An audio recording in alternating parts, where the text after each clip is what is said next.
Have you ever felt like you just cannot enjoy the things you used to love?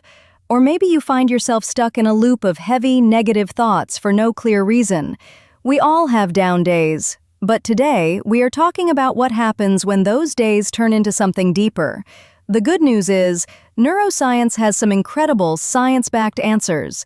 Dr. Andrew Huberman, a brilliant neurobiologist at Stanford University, recently broke down the exact mechanics of depression and shared highly effective, practical tools to help manage it. Hi, I am Elena, and welcome back to Elena Talks.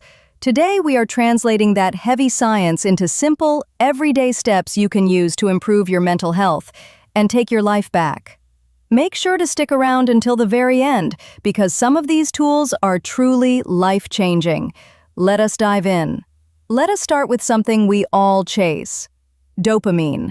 Dr. Huberman talks about a brilliant concept by Dr. Anna Lemke called the pleasure and pain seesaw. In our brains, pleasure and pain are actually processed in the exact same area. When you do something highly rewarding, like scrolling on social media, playing video games, or eating junk food, the pleasure side of the seesaw tips down. But when you stop doing that activity, your brain compensates by tipping heavily into pain to balance things out. The problem today is that we constantly bombard ourselves with cheap, fast pleasure, and we never let ourselves just be bored. Because we never give the pain side a chance to balance out naturally, we end up feeling empty. This constant imbalance is a massive silent trigger for depression. The fix?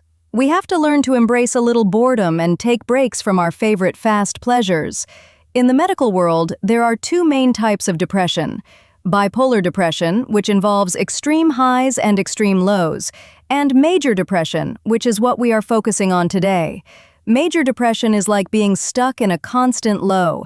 Surprisingly, about 5% of the entire population deals with this.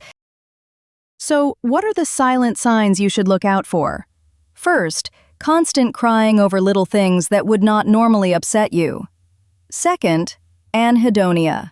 This is a medical word that just means you can no longer feel joy from the things you used to love. Third, heavy guilt, feeling constant, overwhelming guilt about past mistakes. Fourth, anti-self confabulation.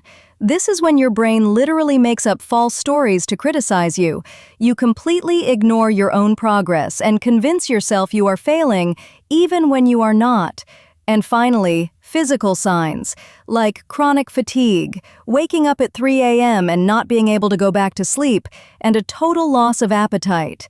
Just a quick note, if you are experiencing several of these signs, please reach out to a doctor or therapist. This video is for education, not diagnosis. How does stress turn into depression? We all experience short-term stress, like before a big presentation. That is completely normal.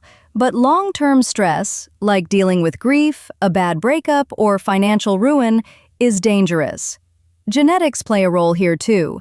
Some people have a specific gene called HTTLPR. If you have this gene and you go through a period of long-term stress, your brain is biologically much more likely to slip into deep depression. It is not a weakness, it is literally in your DNA. So, what can we actually do about it? Aside from the absolute best first step, which is talking to a professional therapist, here are the top tools Dr. Huberman recommends to fight back. Tool number 1. Tame brain inflammation with omega-3s. Long-term stress actually causes inflammation in your brain. To cool that fire down, you need essential fatty acids, specifically one called EPA. Getting around 1,000 milligrams of EPA daily can significantly lower anxiety and depressive symptoms. Tool number 2. Zone 2 cardio. Exercise is not just for building muscle, it is medicine for your mind. Aim for 150 to 200 minutes a week of Zone 2 cardio. This means a light jog, brisk walk, or cycling where your heart rate is up, but you can still comfortably hold a conversation. Doing this consistently works absolute magic on your mental health. Tool number 3. Creatine. You probably thought this was just a supplement for bodybuilders. but taking 1 to 5 grams of creatine daily can actually boost the serotonin in your brain and lift your overall mood. Just a quick warning, skip this one if you have bipolar disorder, as it can trigger mania. Tool number 4. Clinical Psychedelics. In strictly controlled academic clinics, things like ketamine or magic mushrooms are being used to treat severe depression. They help people disconnect from their negative thoughts and literally rewire their brain pathways. They are seeing a 50 to 70% success rate. But please remember, this is only safe when done in a clinical setting with doctors. Tool number 5. The ketogenic diet. Can food cure depression? Not on its own. But a keto diet, which is very high in healthy fats and proteins, has shown amazing results in stabilizing mood, especially for people who have not had any luck with standard antidepressant medications.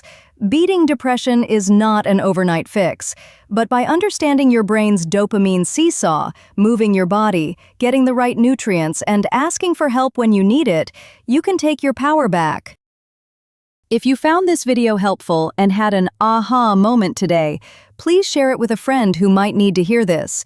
Hit that like button and subscribe to Elena Talks. It is the absolute best way to support me so I can keep bringing you these science breakdowns. Let me know in the comments below. What is one healthy habit you use to clear your mind when you are feeling stressed? Stay strong, take care of your beautiful mind, and I will see you in the next video.